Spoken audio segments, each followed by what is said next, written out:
guys, welcome to our review of Invincible Season 3. That's right, it's back on Amazon. No half and half stuff. We got the full season coming out week by week on Thursdays. And I'm not going to bury the lead. Goddamn, Invincible is so good. Here we are, Season 3, and it has not missed a beat. Each episode is still so engaging, so kick-ass awesome, and I am just happy to be watching it. It seems like in this season so far, almost all of the subplots are expertly intertwined with the main plot. This one really dealing with, Mark, his need to do the right thing, even if doing the right thing is going to cause excessive damage, potential collateral damage to everything around him, not killing, and Oliver comes into play into this. Oliver is now grown up, the little purple boy who is now super strong and is turning into a little brat kind of thing as we go along here. But I'm loving almost every aspect of it. We're even getting some Alan and Omni-Man prison break sequence as we last left them. Alan has finally inspired Omni-Man to take some action in the most awesome way. We finally get the reintroduction of Battle... What is his name? Battle Beast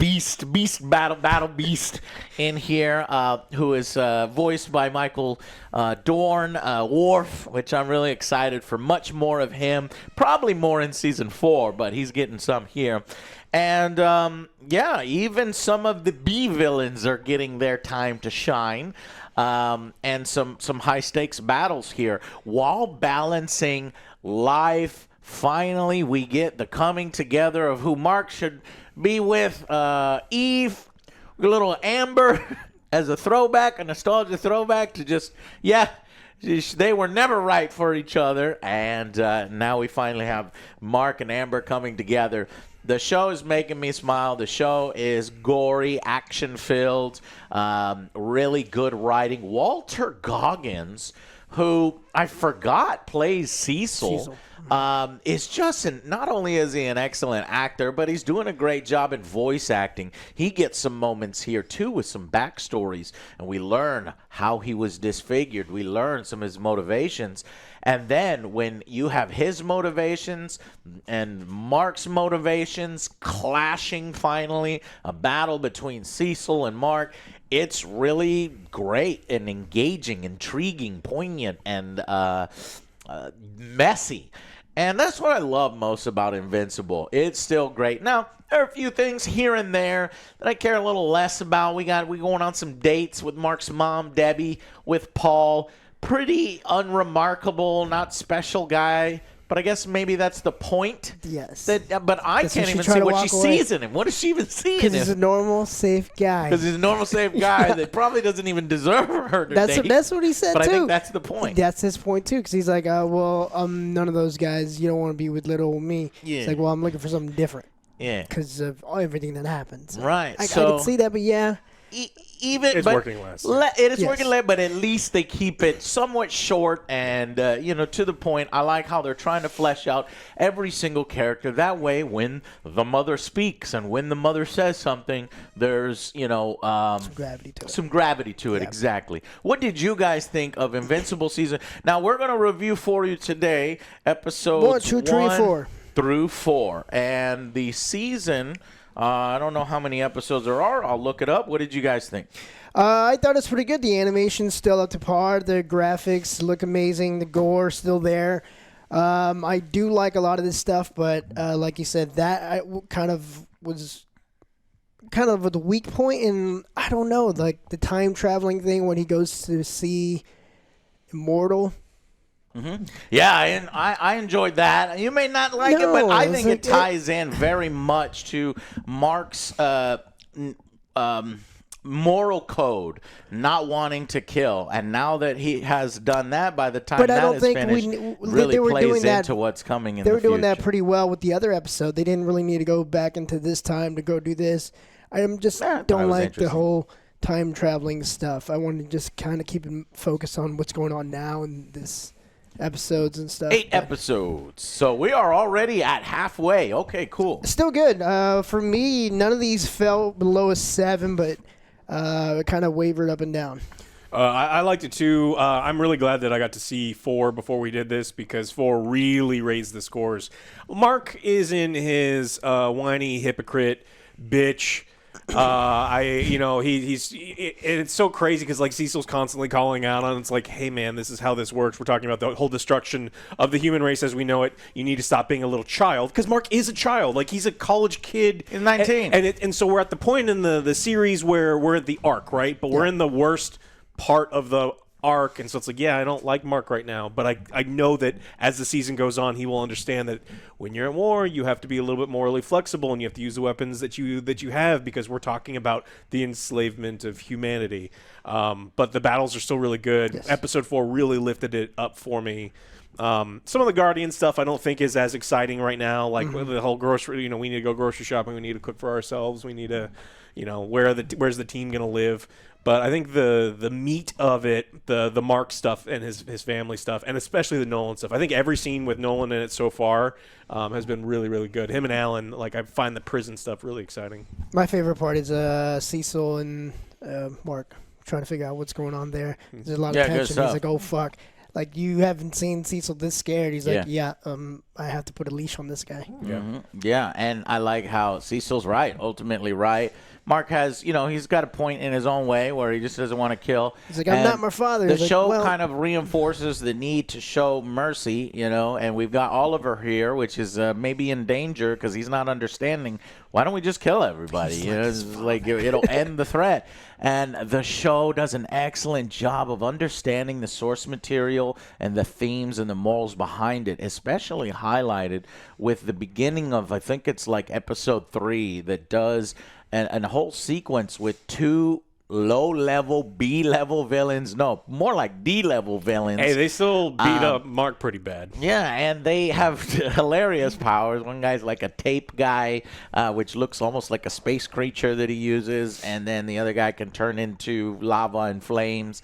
And they are in a relationship, and they're trying to do the right thing, but they're on hard times. People, we've all been here where it's trying to make ends meet, and you feel like life is just beating you up, one bad luck run after another, and they're kind of forced into a life of crime. And then when you go and you punch them and you beat them up, of course they're going to try to punch you and beat you up. And not every single criminal is some kind of massive villain, mustache twirling that wants to murder everybody. Sometimes these people, if you accidentally just go around killing every criminal, you're going to kill, good people at heart. And the show does all of this really well without sound, without any dialogue. And then when the dialogue comes back in, it is following up on what the previous plot line from the previous episode is Oliver's angst and, sort of being a little out of control and not listening to Mark when he says, hey, don't fight yet, you're not ready, and he just comes in anyway. And so that's a reoccurring theme. So, man, the shit behind this is on the greater whole is just so damn good. It's executing everything that they want to execute. All the messages, all the characters are really compelling. I'm so happy Mark is with Eve now. And Mark is being a little bitch, but he is 19. He's probably going through some of his fucking, angst. It's all the pressure with Cecil being a boyfriend, being a brother, being a son. Yeah, but we're not talking about complicated concepts. We're talking about a lot. Well, this is a lot, Alex, and I think he's trying not to be like his father and kill. Yeah, so it's a lot, and he kind of gets one track minded, and I think we've all been there, or some people can relate.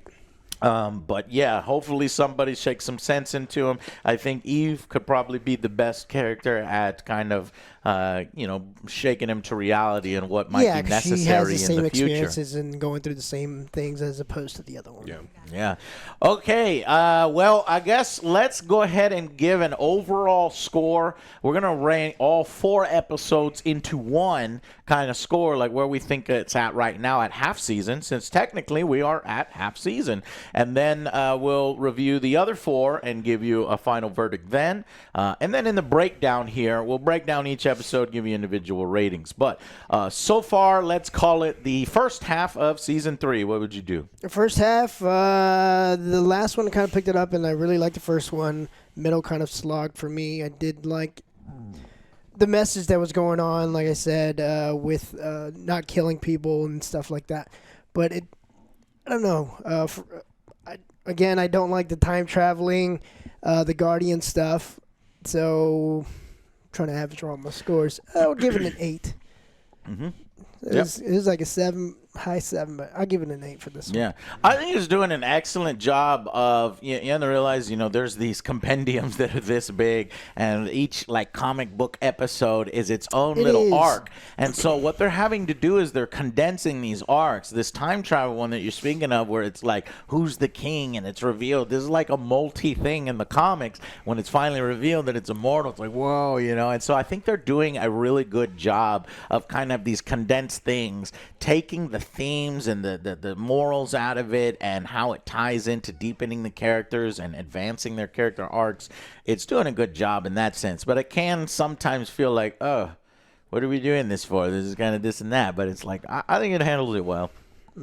I'm gonna go with a 7. I think we're at the part of the storylines where I typically, we're in the main character's annoying and he has to learn the lesson. We are just at the point now after episode 4 where he's learning the lesson and things are gonna move forward. But just looking at the first 4 in a vacuum, Mark's super annoying. And the whole thing with his younger brother is potentially interesting, and I like where it's going. But the action is good. I think some of the side stuff works, some of the side stuff doesn't. But this is still TV at a very high level, and so I think that this intro is good.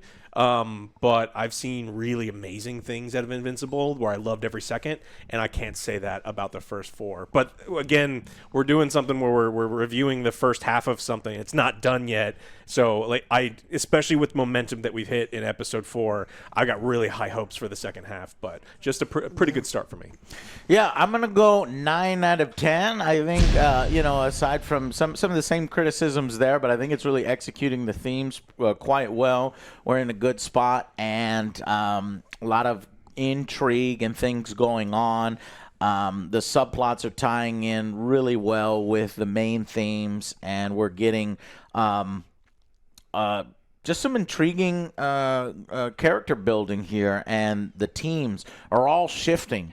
Now we have, essentially a separate team. The Guardians have been broken up. How is this going to work? Rex's exes. The startings of the Viltrumite War, as Nolan by the end ends up free from prison and potentially joining the things, and reveals the secrets of the Viltrumite Empire, which is going to lead to some really high stuff. And I see where Alex is coming from, because if you know the comics, there's some real great stuff coming, and this could be the lull, but I think during a lull they aren't executing it well.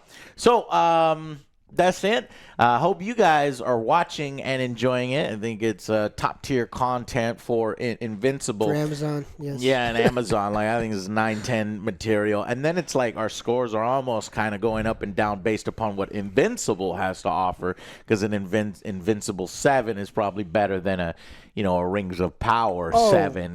This is if it even hit 7. This is a fucking There's 10. one episode that hit 6 or something like that. Anyways, yeah, I'm just used to Amazon crap.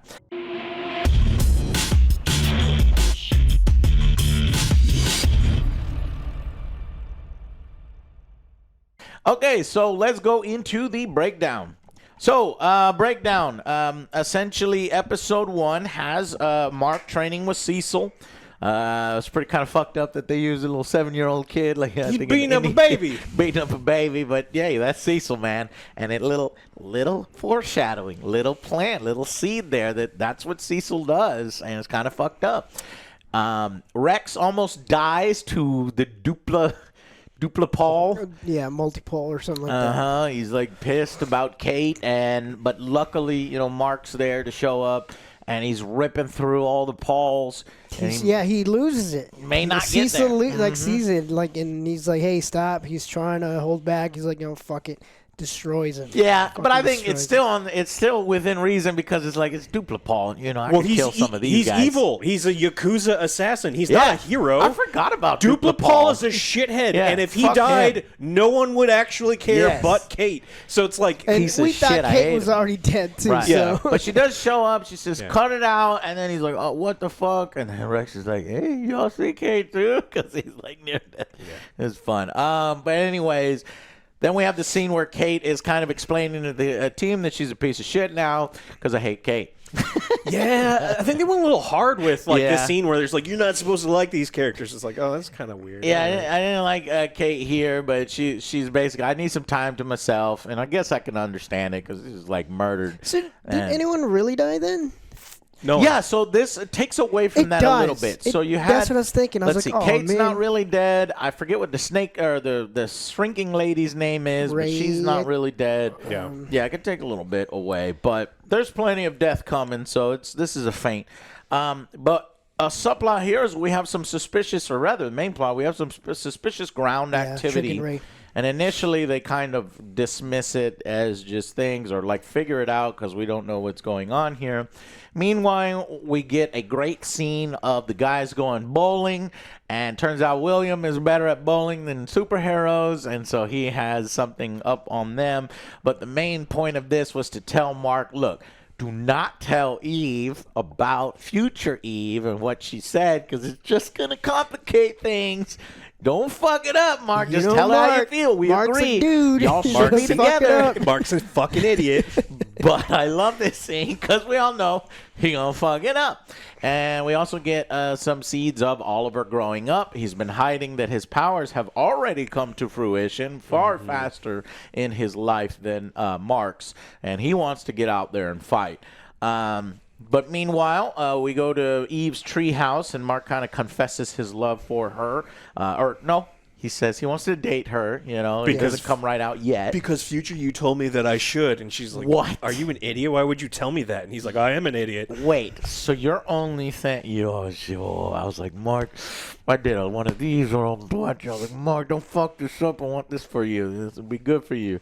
But he fucks it up. Meanwhile, the action ramps up here as Dr. Seismic hatches his plan. Simultaneously, you have these fucking freaky fucking millipedes and lava guys and spiders with apparently... They live there. Yeah. Super strong things. Captures all the arrows. I don't buy it, but, I'm going to allow it just so that, we can move it along. Sure, why not? You don't have to say all the heroes. You can just say most of the heroes, but whatever. So you capture all the heroes except for Mark and Eve, and because they were in the treehouse. So they go and, as a team, try to fight the villains and free everybody. Surprisingly, Mark and Eve fail. They never actually explain this, and I wanted them to. It's like, why are you so tough? You're not supposed to be this tough. And he goes, things change. That's all we get. And, sometimes you fuck up, and sometimes somebody, who kind of punches above their weight.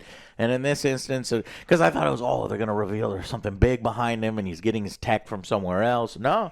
They just straight up lost. It's a comic trope that's existed in every and you have to accept it. It's like you can't think about Superman because he would instantly vaporize any bad guy, period. Mark can kill everyone on Earth, but he loses to the pink ribbon dude. He almost loses to magma dude. He almost loses to lightning dude. Gotta allow because for otherwise some of that. you have to allow it because it's part of the medium. And so it's like even me who I'm like, that's kind of dumb. It's like you have to buy into it. Yeah. It's fine. So Cecil reveals finally his trump card because when Mark gets Eve gets punched out and Mark's losing, Cecil has to show his hand. So he shows his hand. Basically, he's had Darkwing, who was a murderous. That's what I was thinking. Darkwing. And he also has those. He's working with Sinclair. Sinclair, The robot stuff. zombies. He releases them, and they do the fighting.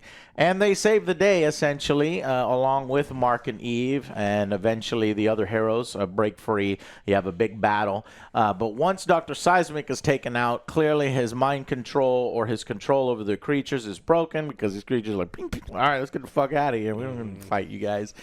But this kind of sends Mark into a rage when he realizes that, Cecil's been Working with hiding the this enemy. and working with, these people, and they're out of jail, and they've been given a second chance.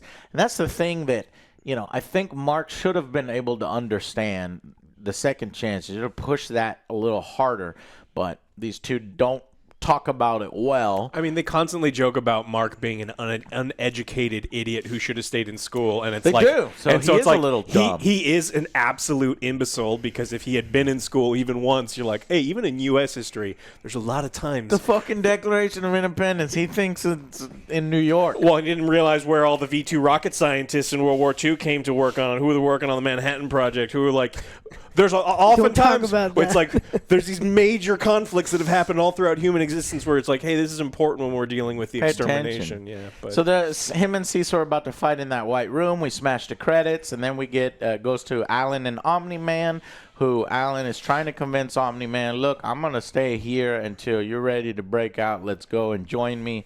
They're going to torture us until we die. Help us out. So I like this episode, really good. I liked the Dr. Seismic stuff. It's stakes are big, and Cecil, having this backup plan makes sense. It's like, look, I'm using these heroes as tools, but I also have, my secret bits and black ops and stuff, and all the seeds planted here. Mark and Eve, Oliver, and stuff like that. So 9 out of 10 from me. What would you guys give it? 8. Okay, going to episode 2. Cecil backstory. I love the Cecil backstory. He's younger. He's got some fucking hair up top. He's a good-looking man. I don't know if he's good-looking, but he goes in and he's an agent, and he's fighting this Death Strike lady, this assassin. And they release gas, and they're fucking crazy people because they just want to murder people. Skin-melting gas. Yeah. And so that's essentially the explanation of his disfigurement. In order to keep the doors closed, because these crazy people released the gas amongst themselves, which, by the way, those two should be fucking melted and dead. But they come back later on. I was like, I'll allow Cecil a little bit because it's seeping through, and then 17 people apparently die because the gas got escaped. But it's better than thousands. It's better than millions. Maybe their power is regeneration. Maybe. But I love this. It And wasn't. it was not. No, they get shot. And then the previous director, that's who he learned all of the...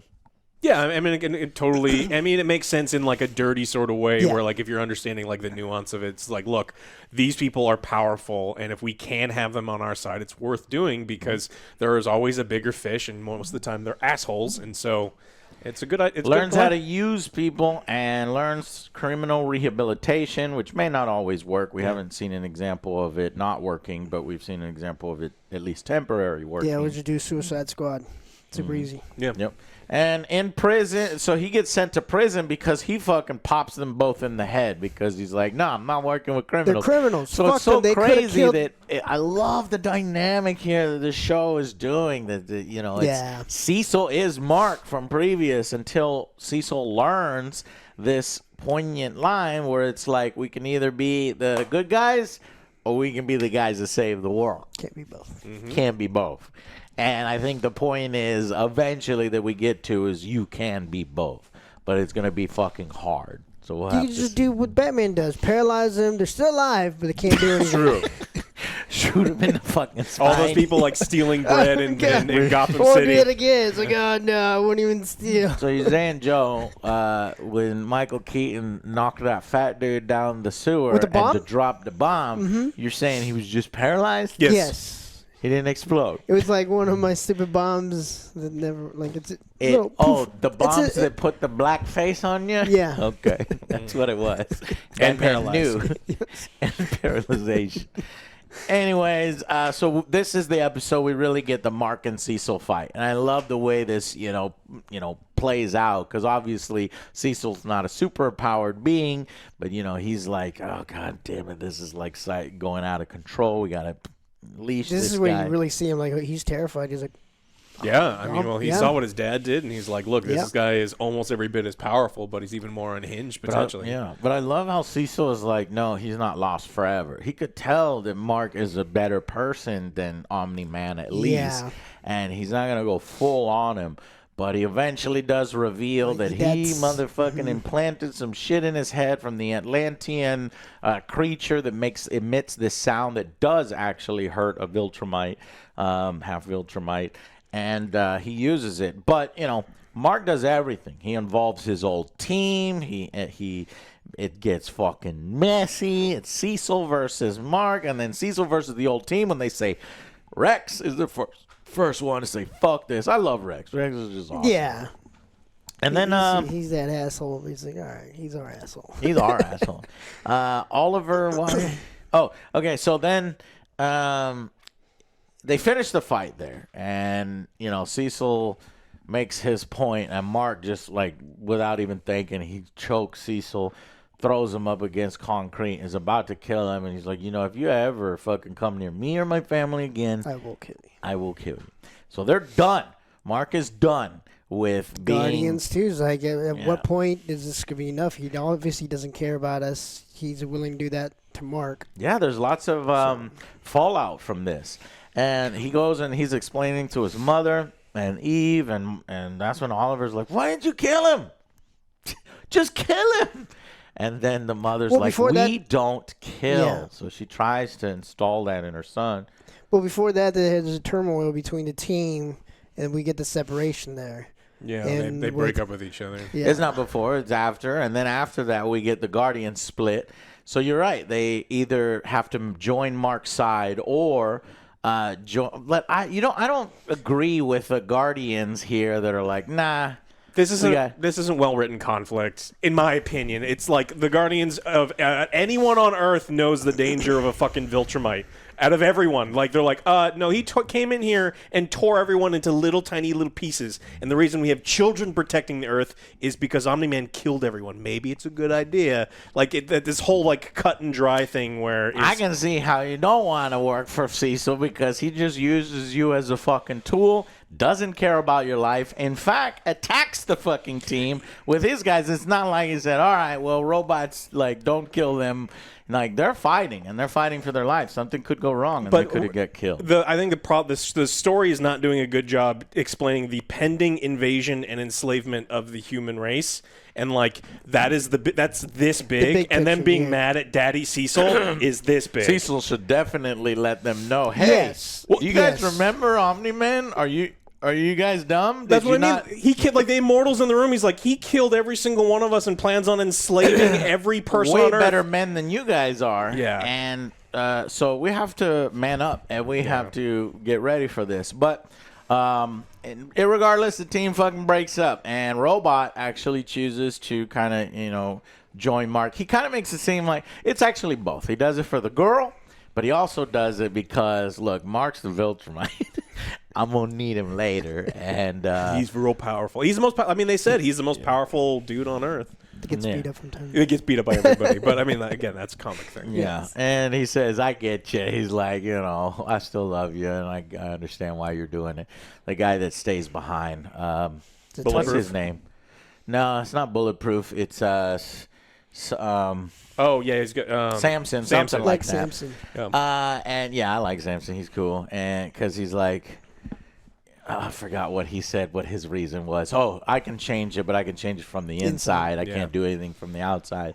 So just great, man. Everybody sticks true to their character, even though they're making the wrong choice, even though they're doing something stupid, Alex. It's like, they're kids. It's kind of messy. It's kind of what you expect from people who don't know anything. Multi-Kate has to go with her husband. That's right, yeah. And she's kind of a dick now. Yeah, they presented her as an asshole. We get a good scene here where Mark visits Rick and William, who basically kind of confirm for him or tell him he's kind of doing the right thing, his heart's in the right place. Because especially Rick is like, wait, what? guy who those fucked me guys up. that fucking kill me are they're out of prison and they're now working and they're creating these things, et cetera, et He's cetera. like, he's free. And he's like, no, he's not free. He's technically a prisoner in the government facility. He can only work on these other things. He's But like, all right. Okay. Don't change, Mark. Don't Yeah. kill. Yeah. And then we get, let's see, the flashback to the Cecil meeting, Omni-Man for the first time, which was cool. And no one's respecting Cecil after he took over the program, and Took he's over like, this is a prison. way he can gain respect, but this is not why he did it, because this is just Cecil operating as Cecil, and he goes to meet Omni-Man, and, that was a cool fucking part, too, and he basically, at that the episode ties up nicely where he says, we can be the good guys or we can be the guys that save the world. We can't be both. And then at the very end, Mark and Eve finally, after Mark was like almost died, when my ears were ringing, the only thing I can think about was never seeing you again. And that's, he knows this ain't no, lust or infatuation or puppy love. This is love. Like, I didn't want to lose you. Let's just be together. And I was like, 10 out of 10 for me on this episode. Episode 3 with the mother dating, that's where things kind of went down for... what would you guys think on episode 3? They didn't crush it. Okay, good. I hate this. I'm going to press see it's fewer like- notifications, a virus It's threat just like detection. paranoid now. Go ahead. Yeah. I think this one was probably an 8 for me. I liked it. I liked most of the episodes of the season, but again, like the Invincible 10s are like I just remember some of them, and The fight is a fucking 10. Yeah. Him and his dad. Yeah. Yeah, it gives an 8 too. Okay, so then we go on to episode 3, and this one has a great opening. This one has the sad story of the criminals without the audio. Well done, good messaging, understand it. Mark and his brother show up, and that's what Alex is saying. Like these rookie guys are kind of handling them. Now Mark is going easy on it, but again, you made allowances because it's a fucking show. You have to. And then it's just great because this is why we need to have compassion, and it reinforces that point. And hopefully Oliver understands this, because this whole episode is Oliver not understanding. Meanwhile, we do get a little sidetrack. Amber shows up for They go because to lunch. Amber. We need they to go have lunch. Amber. Yeah, we didn't. Hey, you remember Amber? Mark is with Unfortunately, yes. Eve now, and Amber's like, "Oh, now I'm with this guy named." I don't even think she names him. She's like, She "Oh, does, I Paul or forgot Ryan or something. something." He's so great, and they cut that off as we play. Thank God. Yeah, because they're talking about, well, you guys are kind of similar. I was like, well, yeah, speaking of that, I found somebody who's similar with me. I was Oh like, yeah, that's yeah, fine. because she has to reveal Yes. to Amber that, Yes. oh yeah, I'm sorry, I'm dating your ex. She's like, no, I don't care. That's fine. I got a great guy too. So good. Amber is not crying about it, and she's good. Now we can get her out, and we can focus on Eve and Mark's relationship. Meanwhile, Omni Kid gets suited up from Art. And Art thought it was Oliver, but it is Omni, and I'm like, Art, are you stupid? It's in the same fucking shape as Omni-Man. Shut up. You didn't Fucking think Art. that. But Omni, or what is it? Kid Omni-Man. I'm just going to call him Omni Kid, but Kid Omni-Man. And he's got his suit and kind of his first flight.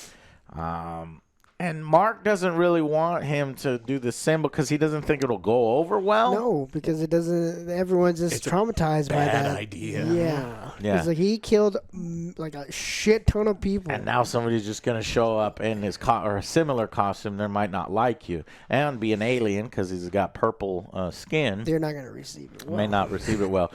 Unfortunately, they don't really have time to, debate it too much because we have an emergency, which They're was breaking what? out. They're breaking out the Yakuza assassin. Oh, right. Yeah. Multi-Paul. Oh, right, Yes. because we do get a little kind of flashback. Not a flashback, but hey, remember this from like season 1 or 2 where it's like the mafia or the boss gang, something this guy took over, and you got this teleporting dude, but it's like, hey, you guys may own the city, but there are more powerful people, and we're telling you to do this, and you got to do it. And he's like, yeah, you might want to listen to him. He's like, all right, I'll do it just this once, and I'll break out your stupid assassin. So that leads to that little scene here. It's like Molten Man and Electric Guy. Yeah. And Why isn't Cecil taking care of it? yeah, I don't know. And then we also get the mother dating scene here where you got this Paul, and she's kind of fucking it up because she's like trying to hide the fact, but then she's like, you know what? Whatever. She tells him everything, essentially. And Yeah, I'm like, I don't understand why she's interested in this Paul guy, but I guess that's the point. Yeah, she wants a regular guy. I don't think she needs to be with a superhero. I just think she needs to be with a better person because I'm listening to all his responses, and I'm like, he doesn't really connect with It's her. so funny. He's like, well, you were the Omni-Man. I was like, my hairline's receding and my back is killing me. I didn't like that my part. knees are bad. Yeah. I can't even jog. Yeah. all right, I like it. Anyways, let's see. Yeah. We do, and then this is also the episode we get where Eve wants to reconcile with her parents, and I always thought they left that unresolved, from previous the seasons dad. because He's it's an like asshole. fuck their parents, The dad's I just hate a dick him. one. He's controlling. He's like, no, get the fuck out. And the mom wants to Even be with the then, daughter. he's like, he wants to not do it, but the mother has to like kick him and to do it. I'm like, man, fuck this guy. But she does eventually reconcile with her parents, saying that she won't use her powers in the house. Oh, my eyes were rolling in my head. I'm like, this is fucking stupid. The dad, whatever. But That's I'm glad shit. for her and her parents and everything. But so kind of wavering here on some of the kind of subplots that kind of stuff this one with a little the lesser interesting ones. It does get elevated towards the end because unfortunately Omni Kid goes too far. What happens here? The twins show up at the same place where the lizard people show up. They're like, hey, there's no way there's going to be another The attack. Mauler twins. Yeah, Yeah. the Mauler twins. They break through the same wall, and they try to take over. Yeah, those two soldiers talking. That was like- kind of funny. yeah. Little joke. And they get It's like, killed. the safest place to be here is where lightning struck before. Can't say it twice. And they and get they're shot. fucking dead. They may not be dead. Hopefully they're not dead. He- It just does the nervous system. They're dead. They're Yeah. humans. They can't handle If that. it did that to fucking Invincible, like they're dead. Yeah, They're I think the fucking point of the dead. gun was it doesn't matter who you are. If you're human, then your nervous system is going to be jacked. And I thought what it was going to be was Omni Kid was going to be unaffected by it. But no, Omni Kid kind of just dodges the shots. I don't think he actually ever. No, he does get hit once with it. I thought that was with no, he the doesn't. static guy He just gets for the punched. prison one. Yeah, they grab his legs and slam him Yeah. into the Yeah. concrete. And I was like, oh. Fuck. But that pisses off Omni Kid. Yeah, the whole Guardian show? Who shows up before Invincible does? Like someone shows Yeah. up and then he's like, well, you know what I like about the Guardians? They all have the same It weakness. was the Guardians and Yeah. immortal and yeah, and so they get defeated. he's like, there should be more of you, and then they just start taking them out. I'm like, man, the Guardians suck. Yeah, they're not great. But Invincible shows up by himself, and his brother sees it on TV, and he immediately goes, oh, he may be dead, and so that's why it's like the little kid is becoming more and more reckless, and then he shows up and murders the two, and I don't think they're coming Punches back. that guy's jaw and is like hanging. I was like, oh fuck. Yeah, the first one What just the fuck? flies right through And he him, explodes through It's him. like, Jesus Christ, he's covered in blood. The guy with the broken jaw, he's like, I give up, and Immortal sees Right, that. yeah. He's like, he's giving up. He's like, nah. Fucking uppercut, dead. I was like, oh my Bring god. about that. Now these guys have died before, right? No, they're Sad. really they come back a lot, but I don't think they're coming back from this one. One has died, and then they recloned, but they get captured a lot. So Maybe they have clones elsewhere, but these two are fucking dead for Yes. certain. So And- Immortal sees this. He's like, the guy gave up. I'm like, what the fuck? Yeah. So that leads to a little bit of stuff here, and then at the very end, after the credits, they have that little ball who has been spying on them. Oliver does apologize. Does he understand it? Is he not going to kill in the future? I don't believe him. I think that if he gets pissed off, because we've seen Mark, who has a strong moral compass, I will never kill, and even Mark goes and kills. I think Oliver is going to be a little bit of a wild card. But Yes. regardless, he does apologize to Mark and his mom, and they're hugging. But that's when, Mark notices the fucking ball out there. He goes and destroys it, and we do see it is actually owned by Levi or something. Angstrom Levi Yeah. is still alive somehow. Maybe another multi-version version of him, and he's been spying on him the whole time. So what did you get in episode 3? 7, I think. yeah. Maybe. I don't want to give it a 6, but like No. there's some parts that were definitely 5 or 6. But I think overall, it's still a good episode. 7. But there's a lot of mush thrown in here. I gave it an 8 out of 10. And then the final episode we saw was episode 4. Really, really good episode. This one, really heavy, dealing with Mark killing. And this is kind of an arc that was in the comics. They've condensed a little bit, but I still think they've gotten most of it right, and it conveys at a good pace. Essentially, it turns out those future guys that stole the Declaration of Independence. Like, what the Master fuck or did you something, steal the yeah. Declaration of Independence? Why'd they steal the Declaration, Joe? Because they thought there was a theory out there if you use the ink, you could poison Mr. Immortal. It'll kill them. Mr. Immortal. Immortal. Didn't work. You're like, man, kills people. But in the future, Immortal goes fucking crazy, and you can understand why. You know, it's like when a man loses Kate and has hundreds of wives, it's like, yeah, but you should have seen this coming. Your name is Immortal, so you got to deal with that. But apparently Mark put him in charge in this timeline, and he fucked it up. He wants to die. He's become an authoritarian asshole that kills and murders, and he's trying to attract, Mark back so that he'll come and kill him. And so Mark has come to kill him. What happens? Yeah, for this one, I was like first half. I didn't really care. Oh, that's a bummer because I liked it. Yeah, he's going on a date. He's already running late with Eve, and then these guys show up. It's like, hey, we need you. This is important. He's like, no, I'm not going to do it. It's like, I guess you're not the hero we thought. He's like, oh, I thought that line was going to work. He's like, no, I'm going here. So they just ram into him and go take him to their time. He's like, hey, we're going to teach you what's going on. That's where he finds out he's been rolling, and he took off. And he's like, I need you to kill me. Like, Amber would not accept this bullshit. Amber would cry like an asshole and treat Mark like a piece of shit.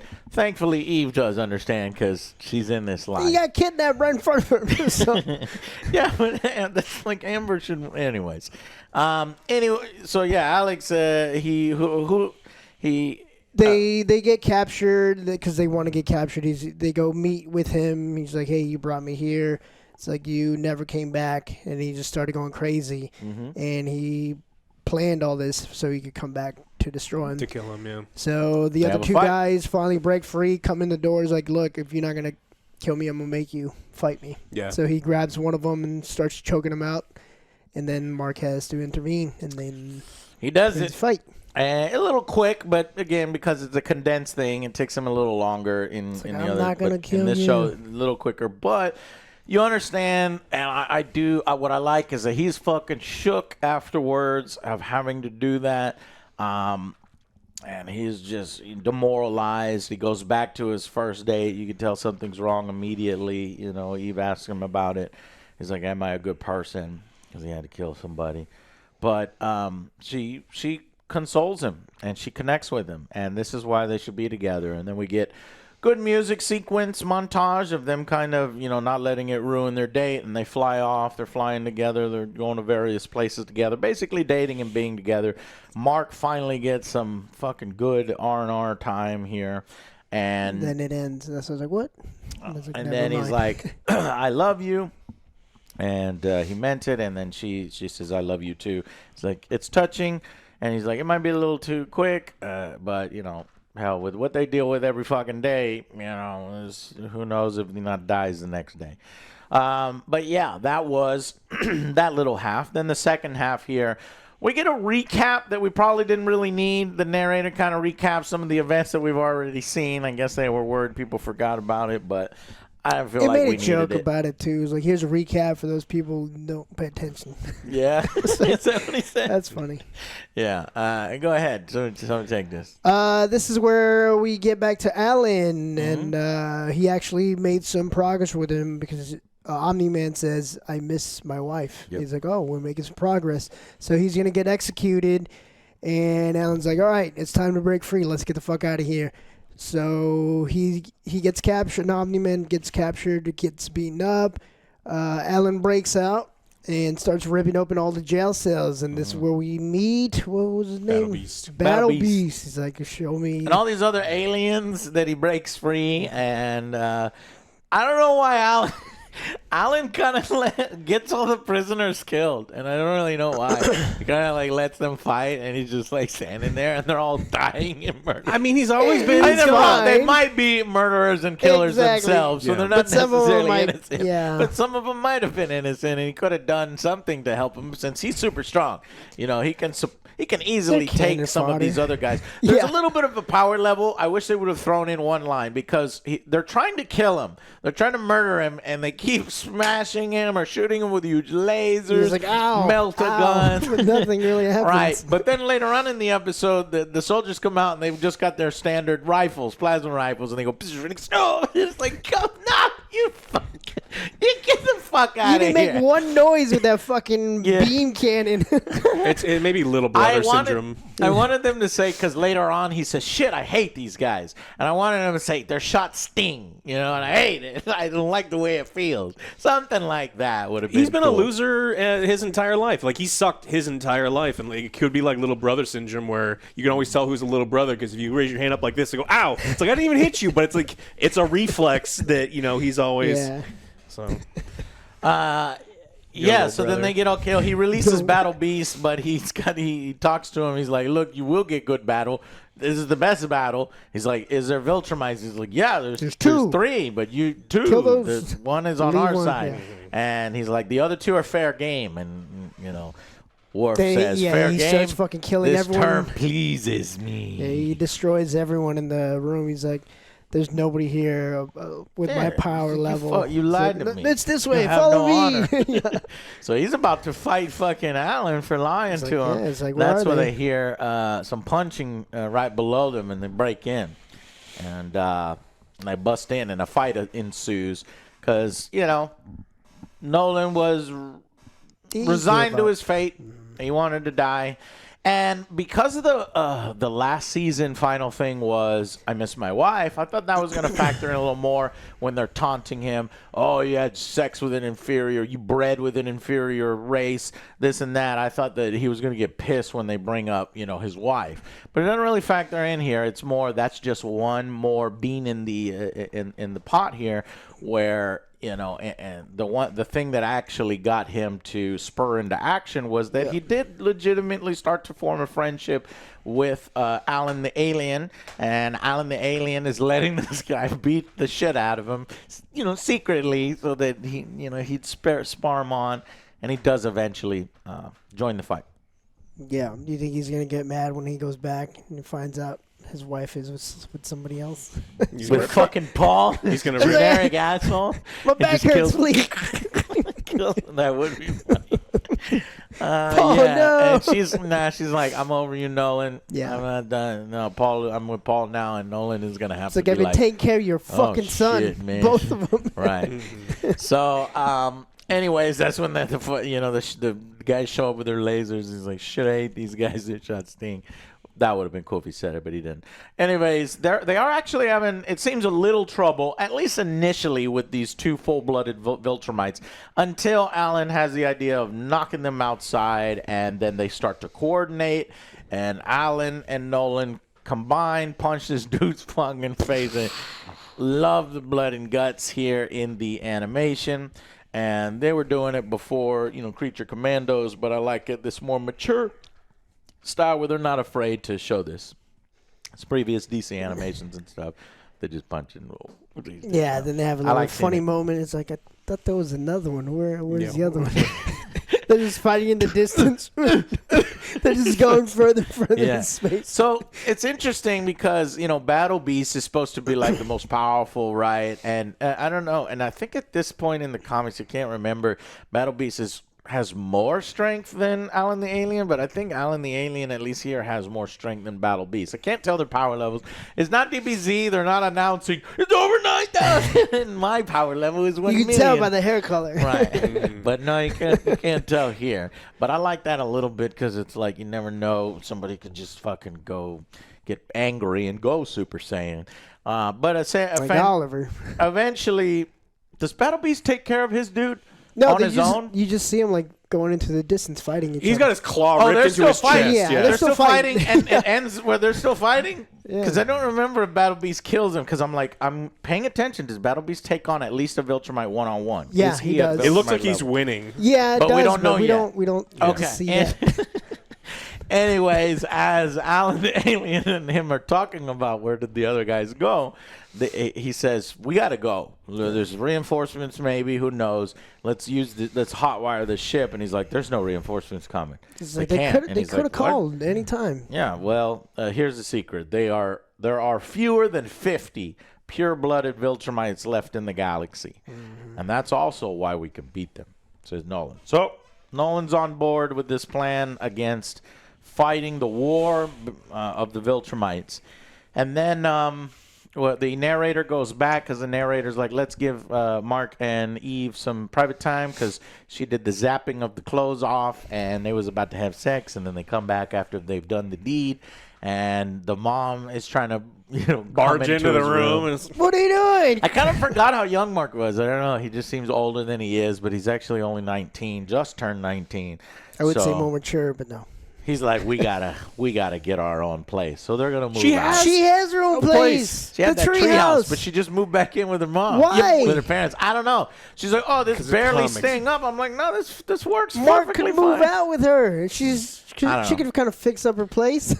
Well, no, now that they're together, they'll both move out as a couple. They'll get But their own she place. just said, I'm moving in with you guys. Yeah.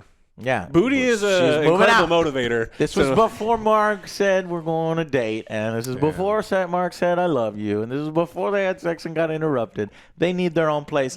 9 out of 10.